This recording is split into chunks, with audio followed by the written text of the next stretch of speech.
முதல் வந்து சந்திரசேகர் சார் வந்து எனக்கு இந்த படம் நீங்கள் பண்ணுன தம்பி வச்சுன்னு சொல்லும் பொழுது, தம்பி விஜய் கொடுத்த ஒத்துழைப்புலாம் ஒரு இடத்துல கேரவன் இருக்கும், அங்கேருந்து வரதுக்கு லேட் ஆகும்னு திருப்பாச்சி, மதுரை இந்த மாதிரி படம் வந்திருக்கும்போது ஒரு சின்ன சேஞ்சுக்காக இந்த படம் வந்து முதல் வந்து சந்திரசேகர் சார் வந்து எனக்கு இந்த படம் நீங்கள் பண்ணுன தம்பி வச்சுன்னு சொல்லும் பொழுது, நல்ல பீக்கில் இருக்கக்கூடிய தம்பி விஜய் அவர்கள், அவர்கிட்ட வந்து நிறைய கதைகள்லாம் சொல்லும்பொழுது ஒரு தடவை அவருடைய படங்கள்லாம் தொடர்ந்து திருப்பாச்சி, மதுரை இந்த மாதிரி படம் வந்திருக்கும்போது ஒரு சின்ன சேஞ்சுக்காக நான் அவர்கிட்ட கலந்துரையாடும்போது, ஜான் மகேந்திரன் ஒரு கதை சொன்னான், தம்பி குஷி மாதிரி இருக்கேன், கலகலன்னு போவோம், கேட்குறீங்களான்னு.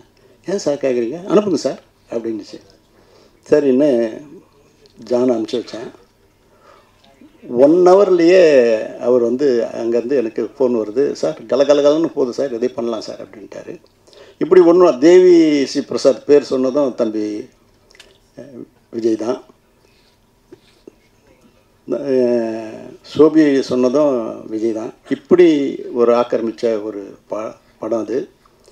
இது படம் ரிலீஸ் ஆகும்போது நான் போஸ்ட் ஒட்டும் போதே இது வந்து ஏப்ரல் 14 வெளியிடுன்னு நான் விளம்பரப்படுத்திட்டேன். ஸோ சொல்ல அது கரெக்டாக இருக்கணுன்றதுக்காக தான் நான் வந்து ஏப்ரல் 14 2005 இந்த படத்தை அகிலமெங்கும் திரையிடப்பட்டேன். வாங்கின அத்தனை பேரும் பெரிய லெவலில் சம்பாதிச்சு கிட்டத்தட்ட 200 நாள் கடந்து இந்த படம் வெற்றி அடைஞ்சிது. ஆல்பர்ட் தட் மாரியப்பன் படத்தை நிறுத்தும்போது கூட அன்னை நிறுத்துறதுக்கு மனசு இல்லை, பட் கமிட் பண்ணிட்டேன், படம் 200வது நாள் நிறுத்துகிற பாரம் கூட 1000 ரூபாய் ஷேர்னே அப்படின்னு சொன்னார். இதெல்லாம் வந்து மெட்டி படத்துக்குரிய ஒரு ஒரு ஒரு அடித்தளன்றது தான் இதை நான் சொல்ல முடியும். அப்படி பயணித்த இந்த படம் வந்து ஊட்டியில் தான் நான் நடக்கணும்னு பயணித்தும் போது ஜீவாம்பா தான் கேமராமேன். அவர் ஜானுக்கு மிகப்பெரிய பலமாக இருந்திருக்கிறாரு. அப்படிப்பட்டவர் வந்து முதல் வந்து ஷூட்டிங் வந்து இந்த ஊட்டியில் தான் நடக்குது. அதுக்கு முந்தின நாள் தான் வந்து சுனாமி வந்து ஒரு பெரிய ஒரு பெரிய சூழ்நிலை சொல்லணும், துயரத்தில் தமிழ்நாடே ஆழ்ந்தது. அப்படிப்பட்ட சூழ்நிலை அன்றைக்கி ஒரு நாள் நிறுத்தி மறுநாள் வந்து ஒரு 2 நிமிஷம் மௌன அஞ்சலி செய்து தான் இந்த படப்பிடிப்பை ஆரம்பித்து வச்சோம். 4 மணியும் பொழுது வரணும் பிரமாதமாக நடந்தது. இங்கே கம்பகலோவில் செட்டு போட்டு அதோடைய பேட்ச் ஒர்க்லாம் எடுத்தோம்.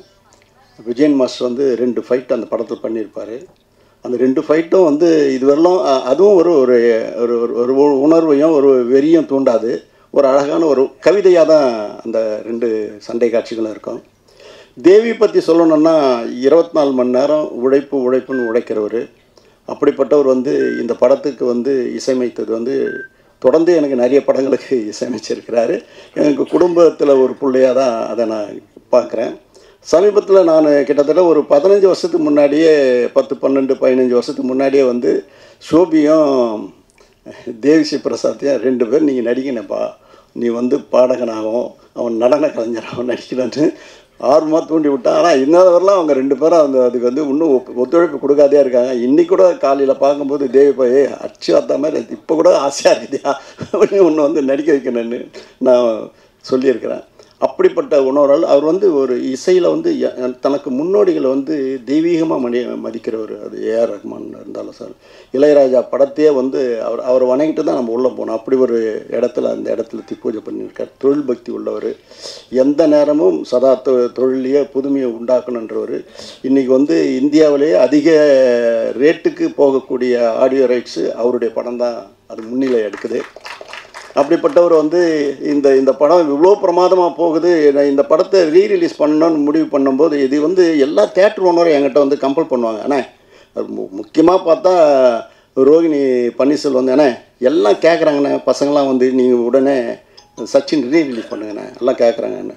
ரீலீஸ் எங்கன்னு எல்லாம் ஒரு செய்தி வந்தால் கூட ரீலீஸ் பண்ணணும்னு எல்லாரும் கேட்க ஆரம்பித்தாங்க. எனக்கும் வந்து அதை இந்த நேரத்தில் இது பண்ணால் நல்லாயிருக்கும் அப்படின்னு சொல்லி தான் இதுவரைலாம் இப்போ சினிமா என்ன ட்ரெண்டில் இருக்குதோ அதுக்கேற்ற மாதிரி போகணும் தான் லிரிக் வீடியோ போட்டது, ட்ரெய்லர் போட்டது, போஸ்டர்ஸ் அமைச்சது. அதுக்குண்டான இன்றைக்கி வந்து சோஷியல் மீடியா எக்ஸார்டினரியாக வருது.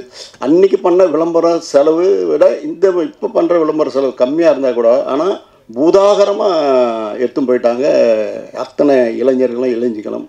அப்படி இந்த படத்தை வந்து கொண்டாடக்கூடிய அளவுக்கு மிகப்பெரிய அளவு.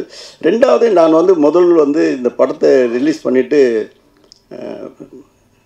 ரோகிணி தேட்டர் உள்ள நுழையிறேன். சத்தியமாக சொல்கிறேன், இந்த ஜனத்தை என் ஜென்மத்தில் பார்க்கல. அப்படி மிதக்குது ஜனங்க. அதை நீந்திக்கின்னு போகிறேன். என் பேர பசங்கள்லாம் கூப்பிட்டு போகிறதுக்கு செக்யூரிட்டியை கூப்பிட்டு அவனை கொஞ்சம் முன்னே அனுப்புங்களா அப்படின்னு இழுத்தும் போகிற அளவுக்கு ஜனத்திரல். அங்கே போகும்போது அந்த கையில் அவங்க கட்டி இந்த ரிஸ்ட்டை கட்டி அந்த லைட்டை காமிச்சு அவங்க ஆடுறதும் பாடுறதும் கொண்டாடுறதும் அந்த ஸ்க்ரீனுக்கு முன்னாடி போய் ஆடுறதும் தேவி ஸ்ரீபிரசாத்தையும் தம்பி சோபியும் நினச்சி சந்தோஷப்படுறது இல்லாமல் அதில் வந்து விஜயினுடைய பங்களிப்பு இருக்குது. ஒரு மேனரிசம் அதை ஃப்ரேம் டு ஃப்ரேம் செதுக்கியிருக்கிறாங்க. சோபியும் சரி விஜய் தம்பியுடைய மேனரிசம் வந்து எக்ஸ்ட்ராடினரி புது பாணியில் இருக்குது. இன்னைக்கு அதாவது அந்த படத்துக்கு ஒரு பெரிய மைல்ஸ்டோனாக அந்த பாடலும் அமைஞ்சது. அவ்வளோ பிரமாதமாக பண்ணியிருக்காங்க. படப்பிடிப்பில் தம்பி விஜய் கொடுத்த ஒத்துழைப்புலாம் ஒரு இடத்துல கேரவன் இருக்கும், அங்கேருந்து வரத்துக்கு லேட்டாகும்னு என் பையன் சொல்லுவான் பரந்தாமன். அப்போ அவர் வந்து குவாலிஸ் பக்கத்தில் நின்று லுங்கி கட்டின்னு ட்ரான்ஸ்சேஞ்ச் பண்ணார்ப்பா அப்படின்னு.